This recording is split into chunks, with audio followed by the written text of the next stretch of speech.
Bienvenidos y bienvenidas y bienvenides. Esta tarde contamos con la presencia de Marilyn Machado Mosquera de Colombia. Marilyn es una defensora de derechos humanos del pueblo negro colombiano y es un gran gusto de poder contar contigo hoy, Marilyn. Marilyn, una de las preguntas que quería hacerte es ¿cuál es la lucha antirracista que tú consideras o cómo podemos concebir la lucha antirracista en la ecología política contemporánea en América Latina? Ok, primero mucho gusto en estar aquí y compartir contigo, Sofía. Digamos que las luchas antirracistas trascienden la ecología, pero entiendo que estamos en esta disciplina y tendríamos que entenderlo como el reconocimiento del pensamiento y del pensamiento negro que es construido desde la dinámica de las comunidades, desde las formas de vivir relacionalmente con los demás seres, desde una historia, digamos que ha sido de dolor, de lucha, pero también de resistencia, de reexistencias, y cómo desde allí, efectivamente, las comunidades negras hemos permitido, igual que otros pueblos, obviamente los indígenas, los campesinos y campesinas, hemos permitido que todavía haya naturaleza, ¿no? Y si hay naturaleza como la entendemos, pues, como los ecosistemas acuáticos, terrestres, donde hay animales, aves, etcétera, porque si no, no habría, o sea, de alguna manera hay una frase que plantean que si este sistema capitalista calienta el planeta pensando en el cambio climático, los pueblos de la tierra, los pueblos, en este caso los negros, enfriamos la tierra porque todavía estamos conviviendo con ella, tenemos una relación, digamos, armónica o equilibrada, intentamos hacerlo con todo el embate que hay, pues, de minería, de extractivismo, etcétera, pero la idea sería vernos desde la ecología política como ese sujeto político, cultural, social, histórico que le ha venido aportando a este territorio de Abya-Yala o de América Latina, como dice la maestra Lelia González. ¿Nos puedes comentar un poco más para la audiencia que quizás no conoce el legado de Leila González y el concepto, categoría de América Latina?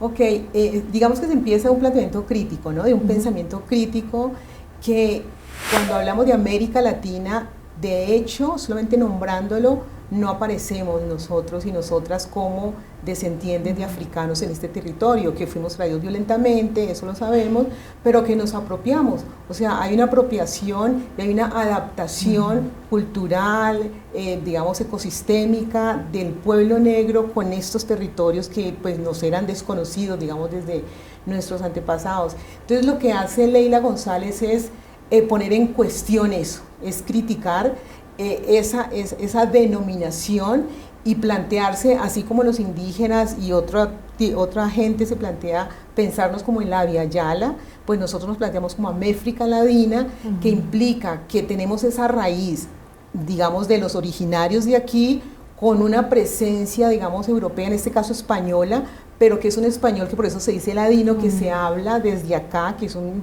español distinto, no el de Castilla, pues, del reino de Castilla en esas épocas, pero también está la raíz negra y ese entronque negro de lo africano y la africanía en ese territorio. Entonces es ese reconocimiento que hace Leila González desde los feminismos, desde el feminismo negro en Brasil, y que empieza, digamos, a pensarnos también desde nuestras realidades como población y como mujeres y comunidades negras.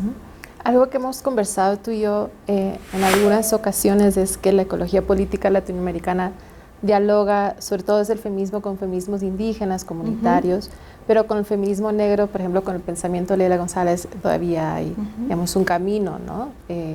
¿Qué opinas tú de esa dinámica? Sé que estás haciendo una tesis sobre ese tema, si nos puedes un poco comentar sobre esa dinámica. Sí, digamos que todas las personas, todas las poblaciones y los académicos no salen de esa realidad, también son, digamos, productos de los tiempos, productos de las construcciones históricas, productos de las construcciones, digamos, teóricas y conceptuales que se han venido dando.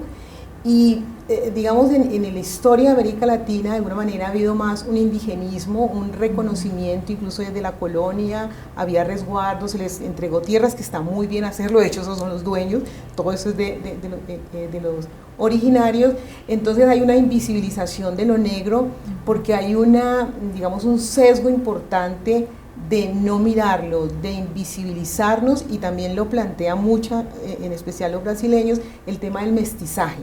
Entonces ese mestizaje, comillas, unificó a toda esa población de este territorio, digo ahí sí que de toda América, digamos, el poder blanco en el norte, pero el mestizaje acá en lo que conocemos como América Latina, pero podemos decir Aviala o América Latina, pues subyace, digamos, soslaya esos aportes de nosotros y nosotras como comunidad negra. Entonces es una deuda que tienen los teóricos y teóricas, digo yo incluso desde la antropología. Cuando hicimos una discusión importante para la Ley 70, reconocimiento étnico territorial de las comunidades negras en Colombia, especialmente en el Pacífico colombiano, porque imagínense, 300 años de haber vivido allí y ese territorio no le pertenecía a las personas negras que habían estado allí, 300 años, 3 siglos. Pero algunos indígenas sí tenían reconocimiento como resguardo y eso está muy bien. Entonces, en esa discusión, los antropólogos, por ejemplo, el ICANN, no reconocían esa posibilidad de que hay un pueblo, no necesariamente para estudiarlo, sino para reconocerlo, para valorarlo, y que desde nosotros y nosotras mismas como personas, digamos, negras, pudiéramos hacer esos hallazgos y esos reconocimientos. Entonces, digamos, la ecología política ha estado de espaldas de ese conocimiento, y cuando nos nombran, si nos nombran, generalmente es como las víctimas de los territorios en sacrificio, como que si no fuéramos sujetos políticos y sociales que también agenciamos luchas, que estamos en resistencia y en reexistencia. Creo que si hay un pueblo que ha demostrado esa capacidad de adaptación, es ese pueblo negro, porque lo trajeron a un territorio que no conocían, con idiomas, incluso con gente que posiblemente en África podían ser incluso rivales, y reinos, reyes, reinas, y que habían peleado allá y llegan acá y están en esa condición de infrahumanos, y entonces les toca empezar a, bueno, pongámonos de acuerdo, se idearon un idioma en esas condiciones, la creación de un idioma, de varios, ¿no? Pero digamos, en Colombia al menos 2, que es el creole, en San Andrés y Providencia, y el palenquero, que es en San Basilio de Palenque.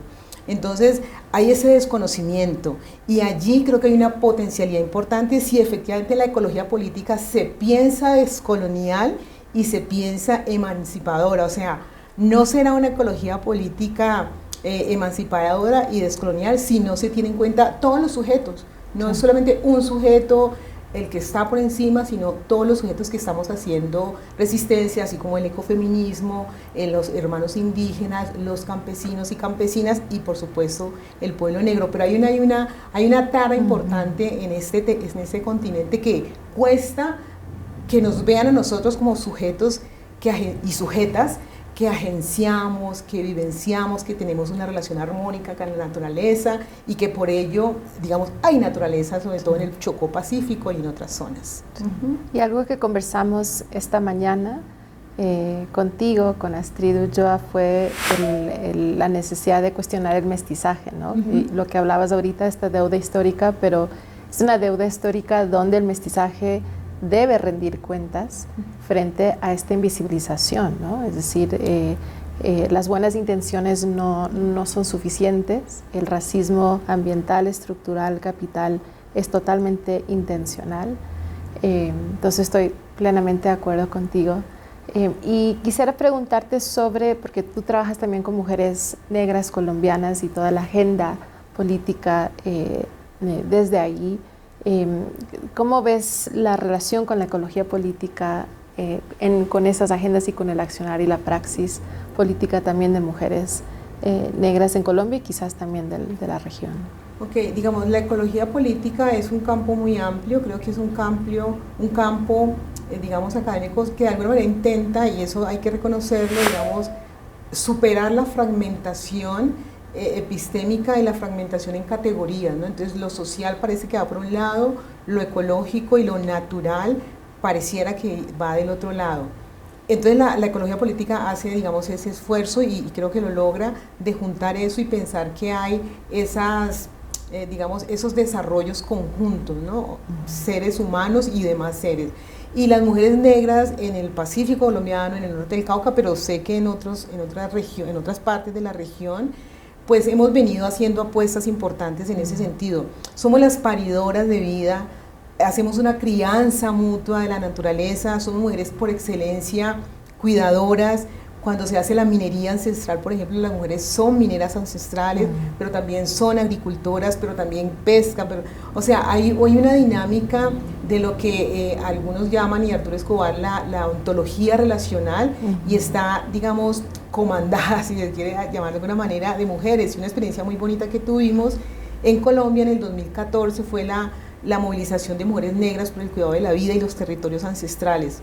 Entonces ahí calza perfecto, digamos, ese reconocimiento, por un lado, desde las vivencias cotidianas de las mujeres, pero también cuando toca salir a defender el territorio en contra de la minería, de la gran, digamos, minería extractivista, pero otro tipo de extractivismos que tienen que ver con productos como la caña de azúcar, como el cacao, como el café, incluso la coca misma, ¿no? Entonces creo que ahí hay un entronque importante que como mujeres negras hacen aportes importantes a la ecología política. Y también desde el ecofeminismo, digamos como una categoría que puede analizar, o un movimiento importante que puede dar cuenta, analizar y dialogar, ¿no? Con las mujeres en los territorios. Entonces son propuestas territoriales, lugarizadas, que las mujeres ponen y ponemos nuestros cuerpos en la defensa de la vida, y también la ecología política le apuesta también a ese, digamos, a indagar eso, y también es una apuesta política. Entonces ahí nos encontramos. ¿Nos puedes comentar, para finalizar, la asociación, el grupo al que tú perteneces en Palenque, que me parece muy importante?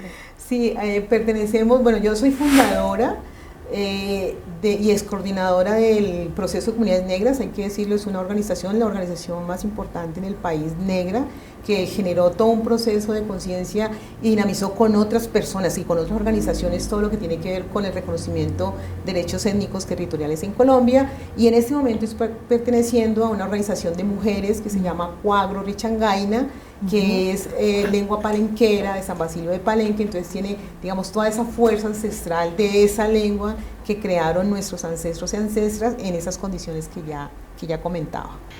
Bueno, muchísimas gracias, Marilyn, por estar con nosotros esta tarde. Ha sido una conversación muy enriquecedora, especialmente para aquellas personas que trabajamos la ecología política feminista y que pensamos y creemos en la lucha antirracista. Así que te queremos agradecer por acompañarnos esta tarde, y también dentro del marco del Congreso de Ecología Política Latinoamericana. Muchas gracias. Okay. No, muchísimas gracias a ustedes y a la Universidad Andina, al Congreso mismo, porque creo que se están abriendo ya esas posibilidades de diálogo entre el pensamiento negro y la ecología política y demás ciencias, ¿no? Entonces, muchas gracias desde el colectivo Cuagro Richangaina y desde el pueblo negro colombiano y las mujeres negras en Colombia. Muchas gracias.